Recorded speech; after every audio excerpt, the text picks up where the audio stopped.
নমস্কার। আজকের এই বিশেষ আলোচনায় সবাইকে স্বাগত। আজ আমরা কথা বলবো টুনি পাখি ও রাজার অহংকার গল্পটা নিয়ে। কিন্তু এটা যেন তেন কোনো গল্প নয়। একবার ভাবা যাক, এই ক্লাসিক কাহিনীটাকে যদি একদম পিক্সার বা ডিজনির মতো হাই কোয়ালিটি 3D অ্যানিমেশনে পর্দায় আনা যায়, তাহলে পুরো ফিলটা কেমন হবে? দারুণ একটা ব্যাপার, তাই না? আজ আমরা ঠিক সেটাই বিশ্লেষণ করে দেখব। চলুন দেরি না করে সোজা ঢুকে পড়া যাক এই জাদুকরি দুনিয়ায়। গল্পের শুরুতেই কিন্তু একটা বিশাল প্রশ্ন আমাদের সামনে চলে আসে। একটি ছোট্ট সাহসী পাখি কি সত্যি সত্যি পৃথিবীর সবচেয়ে অহংকারী রাজার হৃদয় বদলাতে পারে? মানে, একদিকে অসীম ক্ষমতার অধিকারী এক রাজা, আর অন্যদিকে ছোট্ট একটা টুনি পাখি। সাইজ আর ক্ষমতার এই যে আকাশ পাতাল তফাৎ, এটাই কিন্তু এই কাহিনীর আসল টুইস্ট।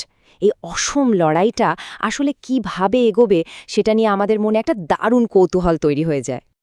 তো চলুন শুরু করা যাক পর্ব ১, রাজকীয় উৎসব বা দ্য রয়্যাল ফেস্টিভ্যাল। একদম চোখ ধাঁধানো একটা দৃশ্য।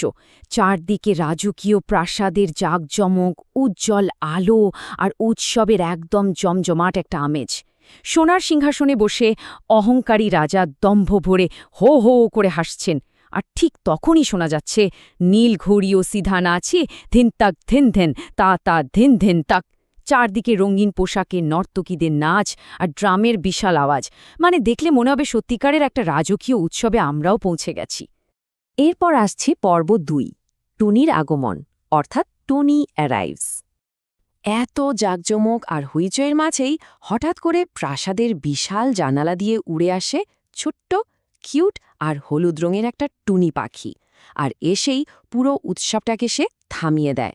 শুধু থামিয়েই দেয় না, একদম সরাসরি রাজাকে চ্যালেঞ্জ করে বসে। এত ধন সম্পদ দেখিয়ে লাভ কি রাজা মশাই? ভাবা যায়, এত বড় প্রাসাদে পুচকে একটা পাখির মুখে এমন কথা! পাহারাদার আর বয়স্ক মন্ত্রীদের তো চোখ কপালে ওঠার জোগাড়। তাদের সেই হতবাক আর মজাদার অ্যানিমেটেড এক্সপ্রেশনগুলো কিন্তু কাহিনীর মোড় একদম ঘুরিয়ে দেয়। কাহিনী এগোচ্ছে পর্ব ৩-এর দিকে, সোনার বাটির রহস্য বা গোল্ডেন বোল মিস্ট্রি।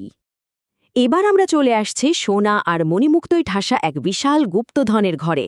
এখানকার লাইটিং বেশ ড্রামাটিক। ঠিক এমন একটা গম্ভীর পরিবেশের মাঝেই টুনি পাখিটা উড়ে গিয়ে একটা সোনার বাটিতে ঠকাস করে ঠোকর দেয়।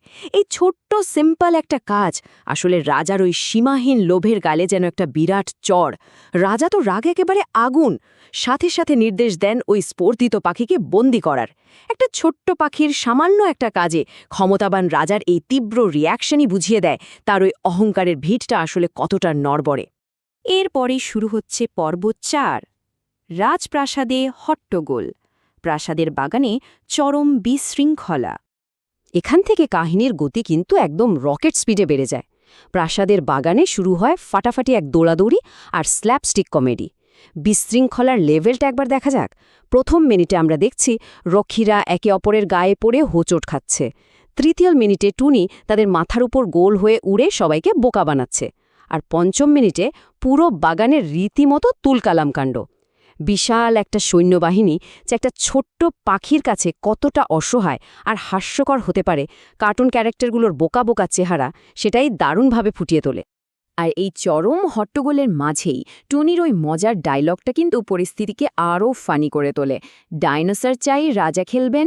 টুনি যেন রাজাকে একেবারে সরাসরি উপহাস করে বুঝিয়ে দিচ্ছে যে তার এই বিশাল ক্ষমতা আর রাজকীয় সৈন্যবাহিনী একটা চটপটে পাখির সামনে আক্ষরিক অর্থেই মূল্যহীন। রাজার এত বড় অহংকার যে আসলে কতটা অর্থহীন, সেটাই একটা ডায়লগেই পরিষ্কার হয়ে যায়। এরপর কাহিনী শান্ত হচ্ছে, চলে আসছি পর্ব ৫, রাজার শিক্ষা বা দ্য কিংস লেসনে। হট্টগোলের পর্বটা শেষে পরিবেশটা একদম স্নিগ্ধ হয়ে আসে। সন্ধ্যাবেলার ওয়ার্ম আর ইমোশনাল লাইটিংয়ের মাঝে রাজা প্রাসাদের বারান্দায় একা দাঁড়িয়ে গভীরভাবে কিছু একটা ভাবছেন। ব্যাকগ্রাউন্ডে বাজছে একটা মিষ্টি বাঁশির সুর। আর ঠিক এখানেই আসে গল্পের আসল টার্নিং পয়েন্ট। মানুষের ভালোবাসাই সবচেয়ে বড় ধন। এতক্ষণ ধরে চলতে থাকা ওই অহংকার আর ধন সম্পদের ঘোরটা যেন হঠাৎ করেই কেটে যায়। রাজা অবশেষে নিজের ভুল বুঝতে পারেন। এই জায়গাটা সত্যি ভীষণ ইমোশনাল। এখানে রাজার মানসিক পরিবর্তনটা একদম জলের মতো পরিষ্কার। একদিকে রয়েছে তার পুরনো বিশ্বাস, যেখানে সোনা দানার সম্পদকেই তিনি প্রকৃত ক্ষমতা বলে মনে করতেন। আর অন্যদিকে রয়েছে টুনির দেওয়া সেই শিক্ষা, ভালোবাসার আর দয়াই হলো আসল সম্পদ। এই উপলব্ধির পর রাজা একটা দারুণ সিদ্ধান্ত নেন। নিজের সমস্ত সম্পদ তিনি গরিব, সাধারণ মানুষের সাহায্যে ব্যবহার করবেন। গ্রামের হাসিমুখের মানুষগুলোকে দেখলে বোঝা যায় একজন মানুষের এই পজিটিভ পরিবর্তন আসলে কতটা আনন্দের হতে পারে। সবশেষে এই চমৎকার অ্যানিমেটেড কাহিনী আমাদের জন্য একটা দারুণ বার্তা রেখে যায়। ছোট হলেও সত্য কথা বলার সাহস থাকলে পৃথিবী বদলানো যায়। সোনারাঙার সূর্যাস্তের প্রেক্ষাপটে টুনি পাখির স্বাধীনভাবে উড়ে যাওয়ার ওই দৃশ্যটা আমাদের মনে গেঁথে দেয় যে সাইজ বা ক্ষমতা ম্যাটার করে না, ম্যাটার করে সাহস আর সত্যবাদিতা। এই শিক্ষাই পারে পুরো পৃথিবীকে বদলে দিতে। আজকের এই আলোচনা এখানেই শেষ করছি। আশা করি এই দারুণ কাহিনীটা সবার চিন্তার জগতে নতুন একটা মাত্রা যোগ করবে।